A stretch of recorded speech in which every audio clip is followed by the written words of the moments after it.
Hey guys, we are still at Mecum Auto Auction in Kissimmee. It is afternoon. We've been here all morning and we have been over in the bidding. We have checked out so many cars. Please check out all the videos. We are now going to look at some two Camaros that are racing Camaros. A 67 Chevrolet Camaro Z28 Trans Am car. It is Mark Donahue scored the first ever Trans Am win for Roger Penske and Chevy at Marlboro in this car. This is the real car for Mark Donahue and the Sunoco Camaro. This is the Sunoco Camaro from 67. It is not a tribute car. It is not something somebody built to look like that car. This is the 1967 Chevy Camaro Z28 Trans Am race car that Roger Penske owned and that Mark Donahue drove. This is the actual car. All right, guys, a little bit about the 1967 Sunoco Camaro, known as the Lightweight. It was the second Z28 ever built by Chevrolet in December of 1966. It was one of only 602 built.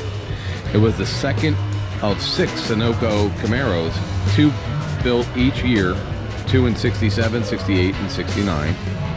It was built into a Trans Am race car by Mark Donahue and Leroy Gain for Roger Penske Racing with help from Chevrolet. It was raced by Mark Donahue as a Sunoco Camaro in 4 Trans Am races in 1967, winning the last 2 in Vegas and Seattle. It was the first Camaro to score points in Trans Am.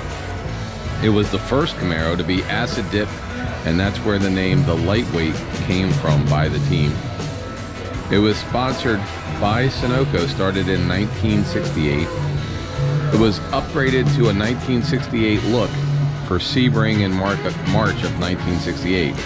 The car had to be disguised using 1968 grille and taillights to look like a 68 Camaro because the 67 had been banned. Yep. 1967 Chevy Camaro Z28 Trans Am race car. Mark Donahue won the 68 Sebring Trans Am, finished 3rd overall in the 12 Hours of Sebring, and won the 68 Trans Am Championship for Roger Penske in this Camaro. Again, this is a real race car. This is not somebody making a tribute car. This is the actual car that did the racing. And there's the stickers to prove it right there.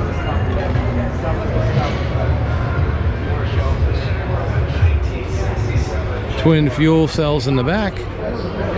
There you go. They won the 1968 Sebring Trans Am, driven by Mark Donahue and Craig Fisher. It finished 3rd overall in the 1968 12 Hours of Sebring. It was part of the 1968 Trans Am Manufacturer Championship for Chevrolet. It campaigned by others in Trans Am all the way up through 72. It was restored for vintage racing in 1988. It's been competing in SVRA vintage racing events every year since 1988, winning frequently in over 250 races. They're a frequent competitor in historic Trans Am at the Monterey Motorsports Reunion. It's been the winner of SVRA Trans Am reunions at Watkins Glen in 1995 and again in 2013. It's been the winner of the Best Race Car Brian Redman International Challenge Concourse at Road America, and it's the class winner at Amelia Island Concourse. Something to notice on these two cars: they're both Penske cars, they're both Donahue cars, they're both race cars. You notice this one still has its windshield wipers on it. This one does not. Most race cars aren't going to have wipers on them unless they're needed for that race day. So I don't know why that one has it. Also, if you ever noticed, you don't need to be fancy when you're building race cars. That handle there, probably bought at a hardware store for $5 to screw on because it was just easier to lift it up.